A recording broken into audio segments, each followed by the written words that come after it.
So I'm tightening down the plate that goes over the blinker switch. I didn't have that ring, I had to order it, which sucked. And that's a special tool you have to use to push that plate down. There's a spring that goes behind there. You don't have to do that for the steering wheel, but I changed my blinker switch. So there's the adapter. It just has splines, slides on. And then there is the cover and the hub. You see the wiring there. I end up having to redo some of the wiring that comes from the factory just because I didn't like how it was. I didn't like the ends they used. There's the wheel and the horn. And that's when I figured out I needed to redo the wiring. So here I'm just redoing the horn wires. Use the big Ugga to tighten down the wheel so it doesn't come off. And then just putting in the Allen keys for the horn.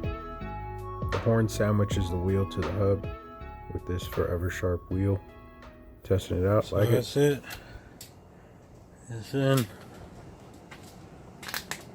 I like it. I don't know. I'm either gonna put wood in the shifter or I'm gonna switch that to red. I'm thinking of switching it to red, but drop a comment if you think it should be red. We'll see. But it came out easy. Super straightforward. I didn't do a how-to because I've only done Momo steering wheels and Grant's.